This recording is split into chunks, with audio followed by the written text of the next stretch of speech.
everybody and welcome back to my channel. So today's video is going to be about dip powder, but I'm not necessarily going to talk about the application method. I'm really going to talk more about my experience with dip powder, whether or not I think or I enjoy the product or not, and I think it's useful, how I use dip powder, and kind of some little, I don't want to say tips and tricks, but some things that I found helpful that, you know, may help some of you guys if you enjoy the dip powder system. So firstly, I want to talk about why I use dip powder. And for those of you who don't know about dip powder, it's pretty much an acrylic system. So you have a couple of different steps here that you would utilize along with a powder. And basically you apply like a base gel coat. You dip your finger in the powder and it creates acrylic. It turns it into like a hard acrylic layer and you kind of build it up that way.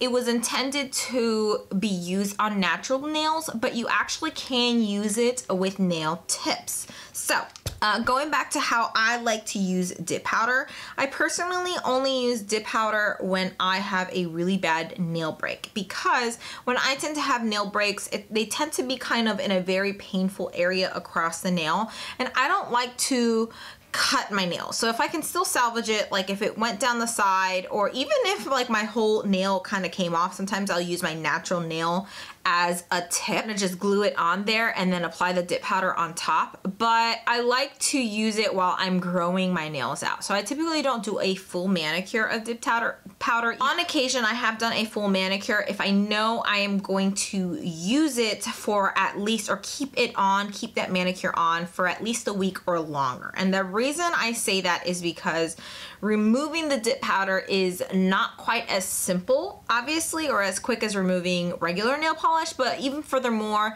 gel nail polish, when you have to soak it, I find that it's much more difficult to remove, or it takes much longer to remove the dip powder than regular gel nail polish. Sorry, my camera shut off, so I kind of lost my train of thought and what I've already said and what I haven't said, but I'm gonna go ahead and continue with my favorite brands that I have tried for the dip powder. Now, I like these brands because they're easily available. I'm sure you can find brands out there that are possibly a lot cheaper.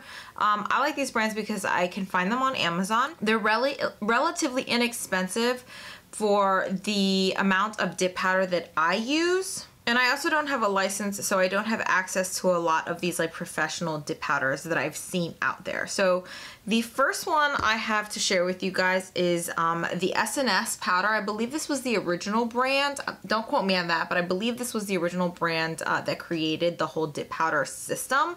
And I prefer the products that come with SNS, and I will actually use these with other brands of dip powder. So the ones that I find are the steps that I find the most helpful.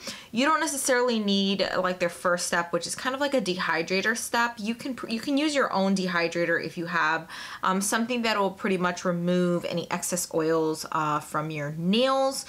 Acetone will pretty much do the same thing, any type of like pH balance. So the ones that I recommend are the gel base, because you need this to work with the dip powder system, and this gel base, like I said, works with any of the brands that I have tried. I would recommend this next step, which is the sealer dry step, and I like to use this kind of in between my steps to make sure that the acrylic or the powder really solidifies and really dries down. But I especially use this after I've made whatever final coat or whatever final layer I have with the powder, because when I go to buff it, I want to make sure, or when I go to shape my nail, I want to make sure that it has completely dried, completely set, and this really does help with that. And I also use this with any other dip powder formulation. The top coat, I don't think is a necessary step, but it definitely helps to kind of seal everything in.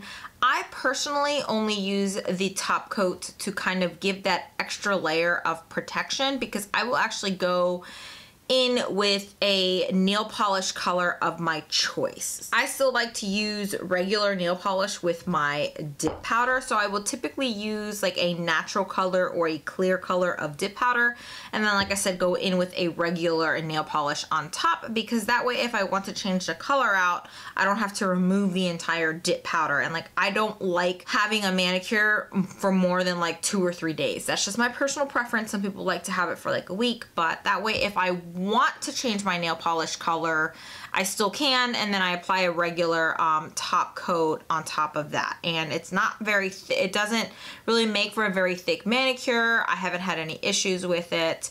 Another dip powder system that I like is the Kiara Sky System. This is readily available on Amazon.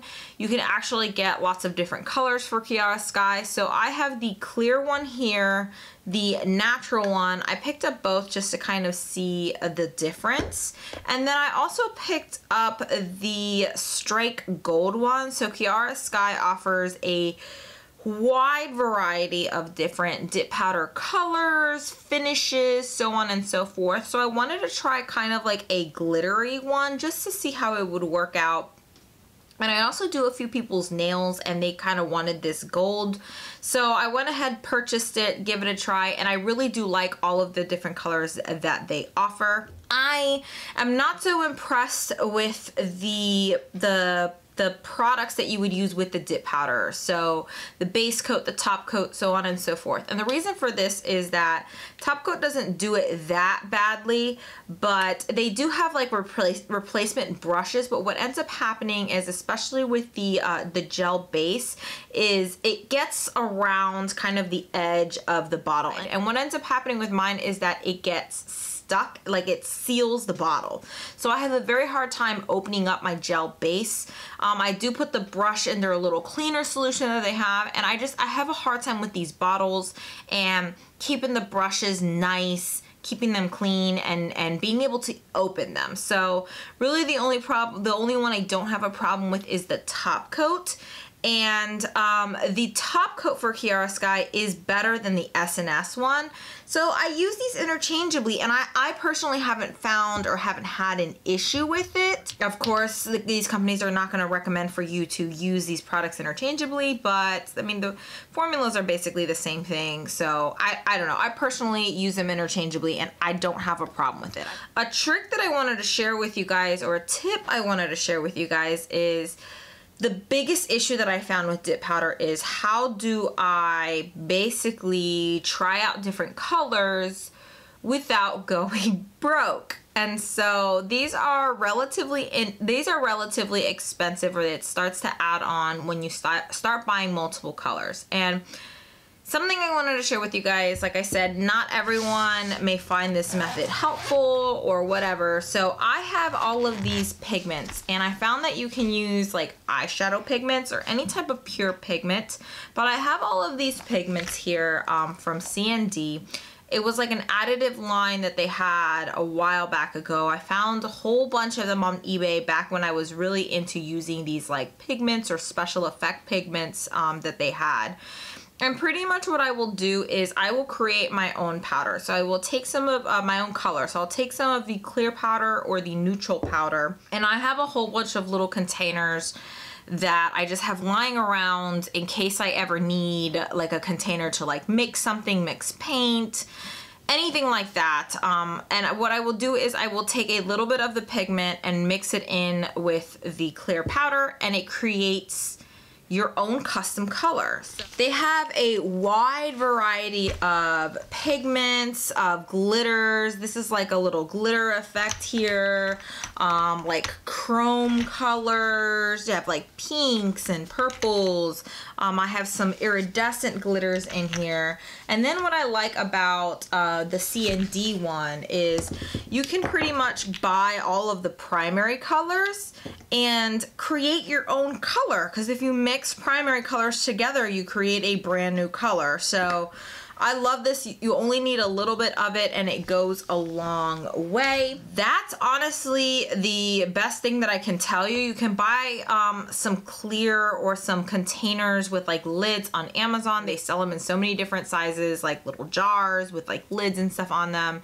So you can experiment with different colors that way. So I wanted to share that with you guys because I was talking about it with a friend of mine and I told her about that idea and what I do, and she thought it was genius. So she now has a pretty wide collection. She likes to do her own nails, so she has a pretty wide range now of colors simply by using pigments that she already had in her collection. Like I said, I've also tried it with eyeshadow pigments or any type of pure pigment. I know lots of companies that do like pure pigments like Inglot or stuff like that. The reason I recommend CND, even though I've tried like the eyeshadow pigments, is because the CND additives were specifically used to work with products like this, with like acrylic nail powders, with shellac, with all of that stuff. So they were specifically designed to be like nail type of pigments, but I think any pure pigment will work. So I hope you guys enjoyed this video, kind of my thoughts and opinions on dip powder, how I use it,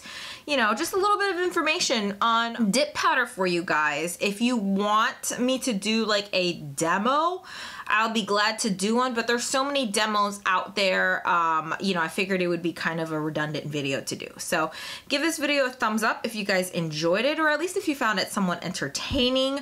Please don't forget to subscribe if you haven't already. I currently post 3 times a week on Mondays, Wednesdays, and Fridays, and then on Sunday or every other Sunday, I like to do a weekly makeup basket. So hopefully I'll see you guys in the next one. Bye.